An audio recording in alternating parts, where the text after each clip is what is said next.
Good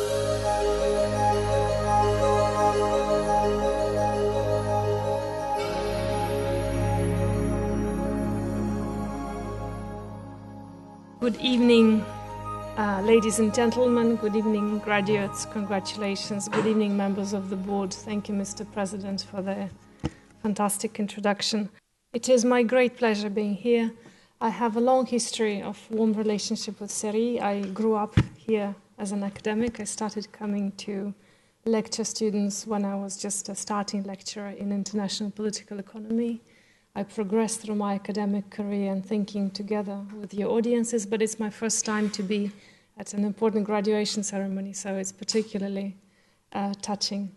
I'm now in my capacity as a director of Macroeconomic and Policies branch in UNCTAD, as the president introduced, and we are in charge of strategic thinking on development and economic policies for integration and globalization in the main UN trade and development body. We represent and we advocate the interests of developing countries, but of course we operate in the international arena, which is full of challenges, and we are constantly looking for solutions. So I understand there will be a question time after my lecture today, and I would be happy to answer questions after that. So my talk today is called Globalization Inflected. And I invite you to understand current shifts and current uncertainties in global political economy in a broader context. The full publication on which this talk is based is presented to you outside, just at the desk where you were registering. It's a big red book, and it's called the Trade and Development Report. That's pretty much my work in the United Nations Conference on Trade and Development. This is a flagship publication where we review and analyze current economic trends and challenges. So let's start. What we called systemic uncertainty that really came to the fore in spring this year really now puts pressure on our earlier forecasts for global growth, development prospects, and prospects of resolutions of key crises that are facing developing countries in particular. In one way, the year 2024 finished on a more optimistic note than we had expected. The world economy escaped a recession, and it finished growth with 2.8 in real terms. World GDP grew by 2.8%. However, already by the time of publication of our recent foresight in April, we had to readjust our forecast for global growth for this year, for the year 2025, down to 2.3%. It means statistically that this is a condition of a global recession, simply because of the way we aggregate national economic data together into the global picture. And the recessionary trend is particularly dangerous because it comes after devastating crises already shook the foundations of stability and growth. And I mean COVID, of course, the remnants of the 2008 financial crisis that had not been fully resolved, but also other geopolitical and geoeconomic challenges that are unfolding as we speak. So it affects, the current constellation of risks affects developing countries in particular, and this is what my next slides will talk about. It's important to understand that although trade policy uncertainty, this is the graph on your right, trade policy uncertainty is particularly high because a lot of risks stem from trade decisions and tariffs. It's also important to understand that trade is not just about trade. Trade is a complex ecosystem of relationships that involve economic, industrial, financial, policy, and social behavior and social expectations. So various indicators across the global landscape are at their historic heights, including, for example, Economic Policy Uncertainty Index, one of the indicators measured by academics and policy observers. But it is not only that. There is also something called, you might have heard, the Financial Fear Index, or the Index of Financial Volatility. This is the blue chart on your left. And you can see that it's now at its third highest after 2008 financial crisis and the Great Recession and COVID of 2020.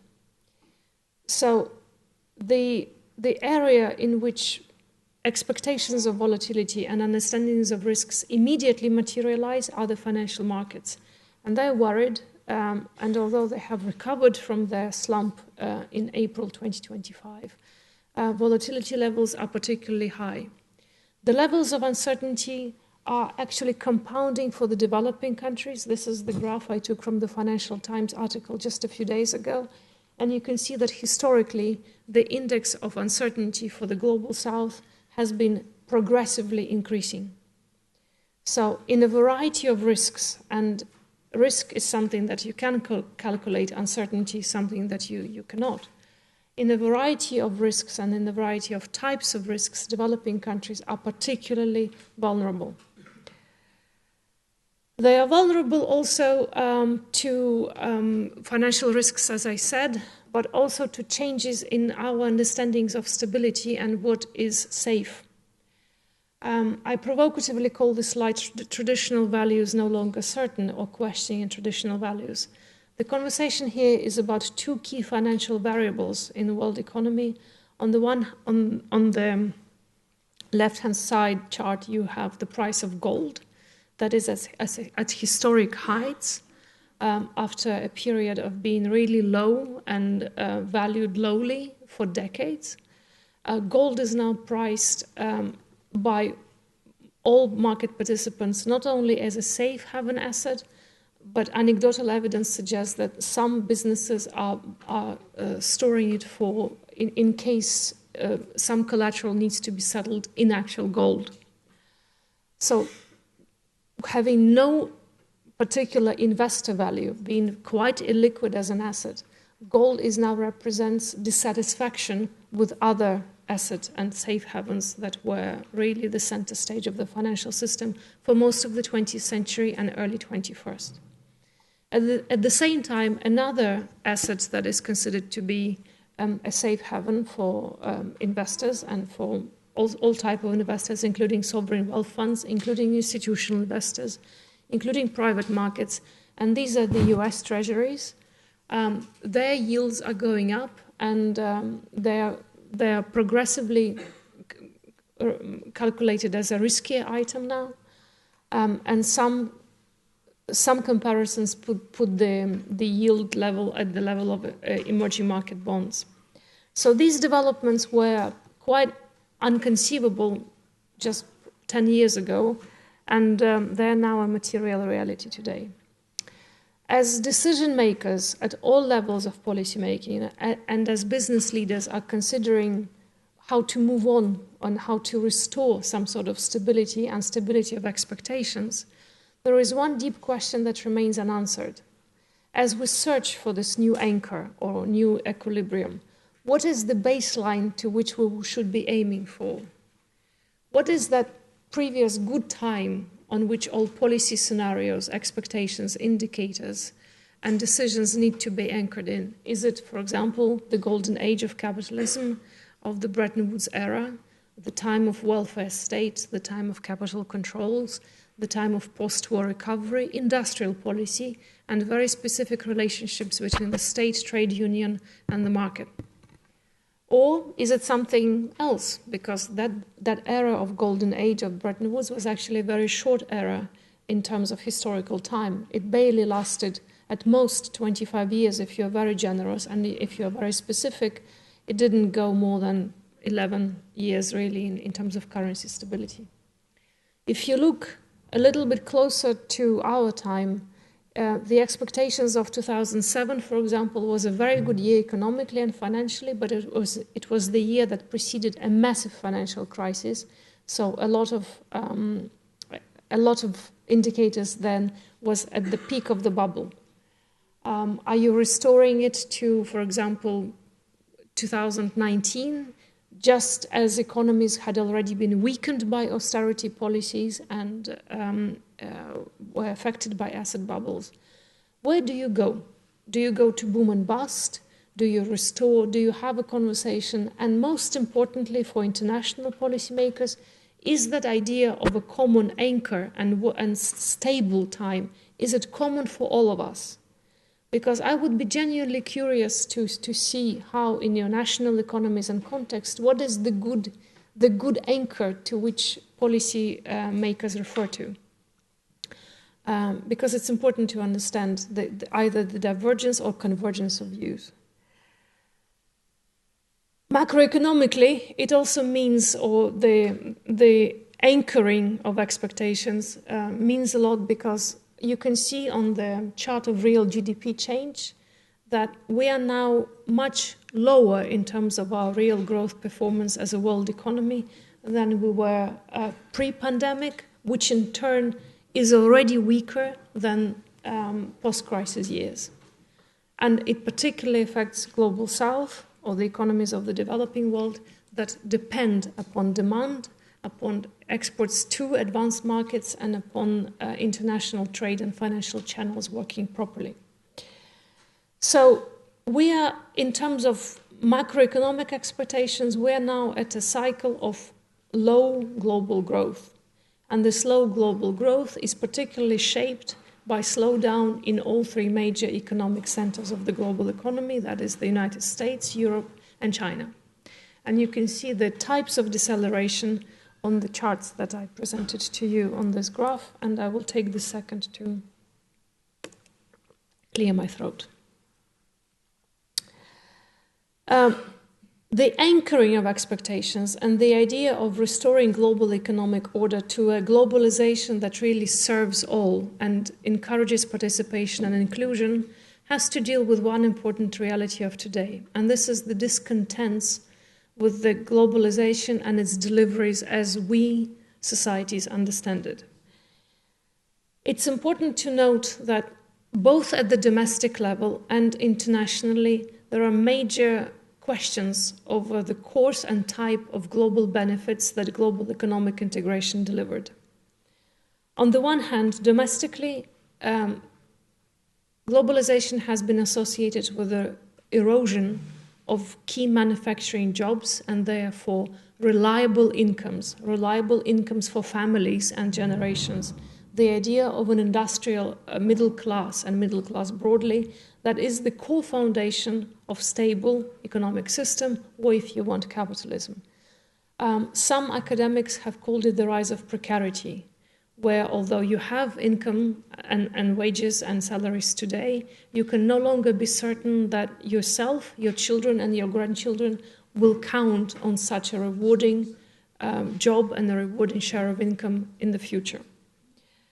At the same time, the cycle of post-COVID inflation has put additional pressure on real people's income, having affected it through inflationary pressures and having eroded purchasing power both in the advanced and in the developing economies. What is most challenging as a policy dilemma is that the erosion of manufacturing jobs did not necessarily mean the eradication of the manufacturing sector, for example, in the US GDP, which the share of manufacturing remains more or less constant historically, but it's the jobs that either have been moved away in the search of more competitive markets, or they were replaced by automation or technological change, or they became a different type of jobs, having moved to service industries or service-centered industries or service sectors part of manufacturing. You can see that in all major advanced economies, the historical shrinkage of manufacturing jobs is really quite unprecedented. The picture is also challenged and complicated by the benefits of international trade. Trade has been the driver of globalization for the past several decades, with its peak probably at 2007, the peak of hyper-globalization as it's known. But the benefits of that trade integration have not been even and have not been evenly distributed. So on this chart, you see the increasing asymmetry between trade benefits that go to capital and capital owners and trade benefits that go to labor share or the share of people who actually work for trade. So profits of top 2,000 multinational companies increased and continued to grow, while the global income share continued to shrink during recent years. Most interestingly and worryingly, this trend also affects the distribution of trade benefits or income from trade between large corporate monopolies who control key trade channels, increasingly control them, and small and medium businesses who also participate in trade and who also need to be integrated into global value chains that deliver jobs, prosperity, and well-being. The geographical concentration of large multinationals, despite global changes and despite the progress of globalization, remains very centered in what you would know as Global North or a set of advanced countries, with the exception of China, of course. So, in this context of increasingly evident asymmetries of globalization, trade, and financial integration, the systemic uncertainty brings its own risks and particular pain to developing countries. Part of them are, a large part of them are now affected by heavy debt burdens, and more than half of the vulnerable economies have to spend more than half of their export earnings on simply servicing their debt service rather than investing it into healthcare, education, and welfare of their economies. That's a very worrying situation and a potential developing crisis that is already unfolding. In tight macro-financial conditions globally, where interest rates continue to stay high, and there are lots of pressures for them to continue to remain high and for central banks to be more constrained in lessening, in loosening their monetary policies, it also means that borrowers at all levels, not just sovereign levels, but at the level of households, at the level of businesses, will find it more and more difficult to repay debts back. And as investment decisions are slowed down, as hiring decisions are postponed, as trade and market allocation are being stalled or imperiled or affected by uncertainty, the payment of that debt heralds financial sustainability challenges and financial stability challenges for some countries. That means that there is increasing risk of liquidity and solvency hanging over major participants in global markets. Let's put it in a wider context, and because I think it's very important. Trade is not only about trade, but globalization is not only about trade also. It's important to see the graph on your left, because it shows that the contribution of trade to global GDP, its relationship to global GDP, has been leveling off. Manufactured trade is important, remains so. It accounts for 75% of world trade, but it has been weakening in terms of its role and capacity to really propel growth. At the same time, trade in services has been robust through two major recent crises. It has continued to grow at around 8 or 9% per year, as opposed to trade in manufactured goods, which grew only at 2%, and is projected to remain to accelerate in the future and remain strong. And this raises various developmental dilemmas, developmental policy dilemmas, because the economy of service-centered industries and industries who depend on services is not immediately accommodating to the interests of developing countries. Their strategic choice and their strategic integration into the global economy was based on the idea of structural transformation driven by industrialization and integration into the world markets that was supported by exports to the advanced markets. But as the configuration of global trade landscape is ongoing, and as technological change is affecting key markets, these two propositions, these two principles of development are now being questioned and challenged. So we addressed this dilemma and we called it the inflection of globalization.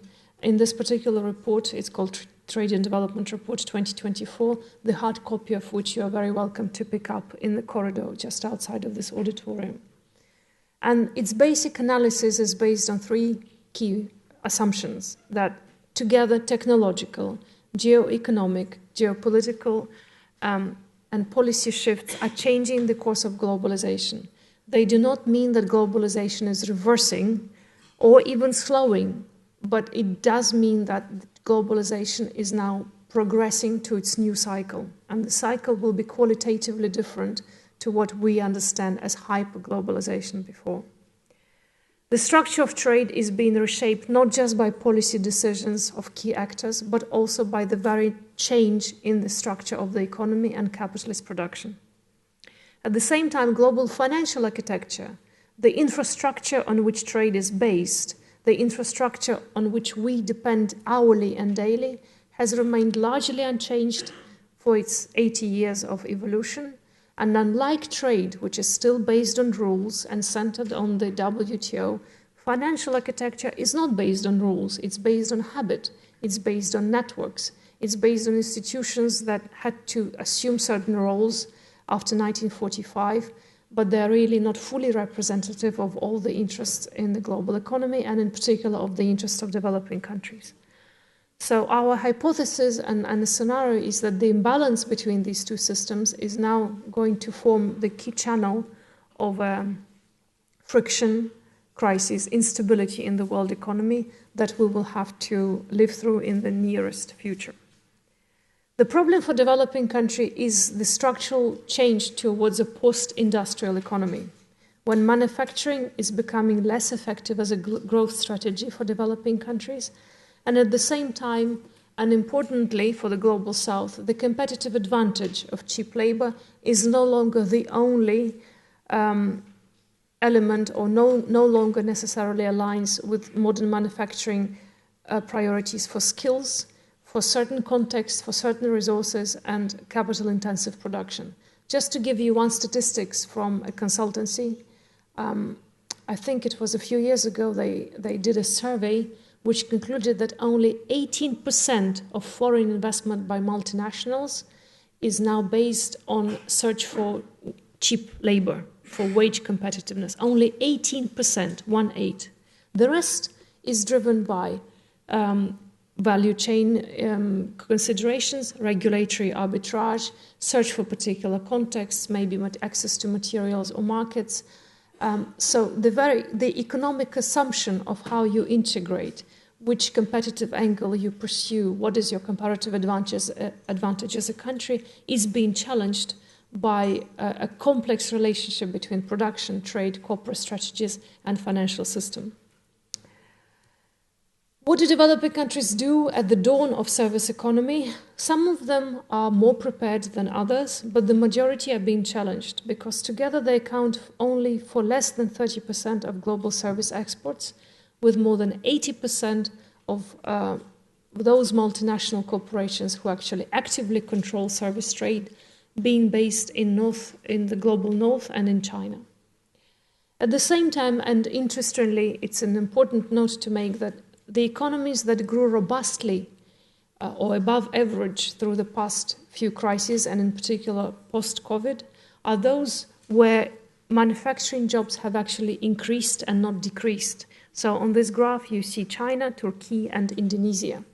So these are the economies that were growing for some time, and we expect them to remain more or less stable even in current conditions.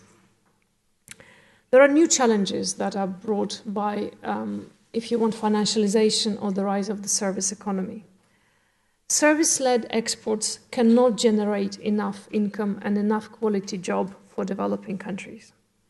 Service-based economies are often centered on finance, and they often involve finance-related and banking services. They themselves bring new risks of dependency, they accentuate a commodity cycle, and they require a very different set of policies and relationship of the state in terms of regulating the exposure to commodity cycle, to key global business cycle, and therefore the financial cycle. The relationship between the three hasn't been addressed properly in models. Policymakers are learning as they're going, as the situation is being extremely fragile and uncertain.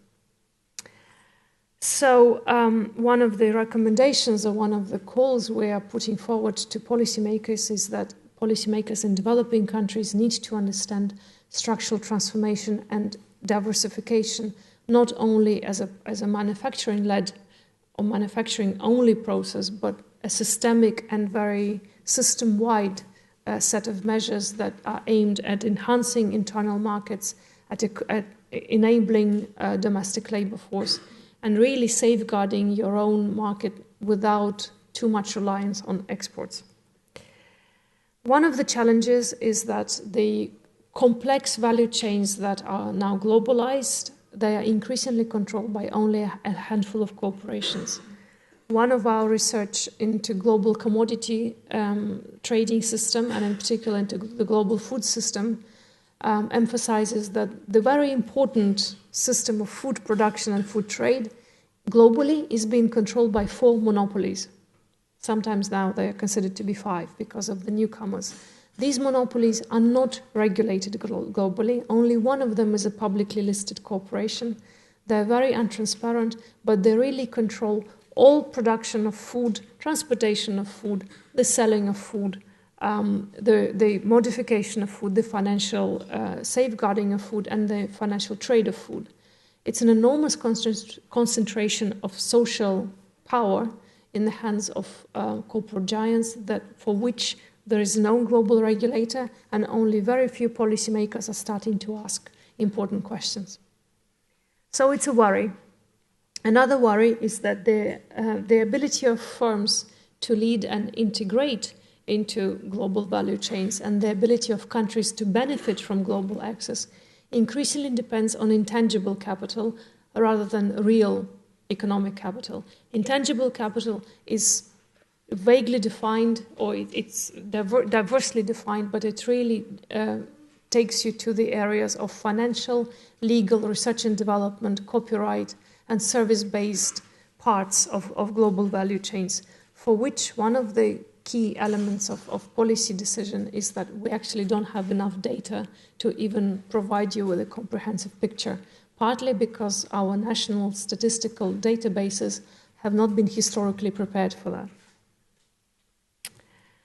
I will skip through this because it's just an example of how important it is to diversify and stabilize your economies with the consideration of financialization and financial risks. Because once exposed to the commodity cycle, once you can benefit from, for example, very high commodity prices as a country and as a commodity exporter, but there is a risk that unless you install counter-cyclical policies and unless you install a proper mix of, for example, macroprudential and distribution policies, the benefits of that commodity growth will not accrue to your populations, and the discontent with global integration will only accelerate. There is a ray of hope, and there is a difference to world economy, for example, when we compare it to 30 years ago, and that difference centers on the rise of the global south, which really is a big factor that defines our age. And it also means that in terms of trade partnerships and access to key markets, developing countries now have much more diversity in terms of their export destination, in terms of their South-South partnerships. That really is a potential source of resilience in the moment of uncertainty. So South-South trade has been growing robustly, and it's the most dynamic part of global trade that has grown above 6%, for example, last year. At the same time, you still see the vast gap between the top line on the chart, the top blue line on the chart, that is North-North trade, and the rest of components of global trade. And that difference is really explained by the value-added gap and the sophistication of products and services that are being traded between large countries. And that gap remains a challenge for countries of the global south as they integrate into the multilateral trade system. We know that open regionalism and intra-regional trade have been important parts of growth and resilience and contribution to regional resilience, particularly in Asia and Oceania. And we know that they've been also expanding. At the same time, the progress of that interregional trade and trade regionalism has been very uneven across the global south, and the results of that unevenness you can capture on the slide yourselves. And finally, the statistics or the historical picture of how important and how successful some economic strategies are is presented in this table. I will leave it to you for some seconds to ponder, because it really represents very well the rise of certain developing countries and developing regions, the unprecedented rise in terms of their economic contribution to global product. In particular, we're talking about Asian economies, of course led by China, but not only. It also captures quite a stable role of North American economies, but it also captures the quite dramatic reduction in the contribution of European economies to global product. What is important to note here is that historically, this success, and particular success of developing countries in terms of their rise, has been in large part accounted by successful industrialization strategies. Now, these strategies are being challenged both by technological and policy factors, and of course there is an additional set of risks and costs stemming from climate change. So we conceptualized, or we presented this moment in history in our globalization and global growth table. It's inspired by Joseph Schumpeter, a major economist of the early 20th century. And it represents to you our vision, or a vision of how to understand global change today. It presents you several industrial growth waves or several industrial revolutions through time, going back to 18th century and stretching into today. You can see very carefully, and especially if you flip through the reports that you're again welcome to pick up, you can see that in all major energy transitions, in all major growth transitions, in all major financial innovation waves, and in all major revolutions in terms of mass technologies, developing economies have a particular niche to occupy. It was centered on the role they had to play with key economic sectors, on a particular type of exports or particular type of markets that they functioned as in global economic change. Most worryingly, all those assumptions are now being challenged by ongoing technological innovation, by demographic shifts, and also, of course, by policy trajectories of major countries today. So, and to students of international relations who are in the audience, if you note carefully the times of transitions, a lot of the growth transitions globally were paralleled by either geopolitical conflicts or sometimes wars. And that is, of course, the key challenge of any decision maker contributing to multilateralism, in a sense of probably today is the most advanced state of multilateral order, where forums, organizations, and capacities exist for dialogue and consensus. They were not there before, not in this life, not in this quality. But it is being shaken and challenged. So the summary of this beautiful table is presented to you on this last slide, in a sense that today's pivot of globalization can be understood across three key dimensions. On the one hand, there is an emergent constellation of new energy sources and in parallel transportation modes, and the electrification of fleets and change to biofuels and clean energy transition is ongoing. It's not going fast enough, but it's what does characterize the technological revolution today, and it has some consequences for both advanced and developing economies. There are new general-purpose production technologies that are being shaped, and the risks and contributions and benefits of which sometimes we are only beginning to capture, and some of them are really threatening to some key jobs and key integration and economic policies. And at the same time, on the last front, new forms of social and corporate organization are probably the most important in terms of our human social experience of capitalism, but is the least well understood, in a sense that the change to extreme forms of, for example, corporate power, either being very private, very opaque, or vice versa, very state-driven, does present challenges to existing models of policymaking, to economic strategies, and to the very idea of multilateralism. At the same time, social reorganization is also ongoing, with demographic changes affecting both advanced and developing world, and of course new types of social connectivity, connections and information flows. So we live in unprecedented times. There is sources of optimism and potential for stability, but looking for that stability and finding new models of cooperation and collaboration requires a very collective effort. So I congratulate you on this day. You're graduating in very interesting times. I'm sure you will play a very constructive role in searching for new equilibriums and anchors. And again, thank you very much for the invitation and congratulations.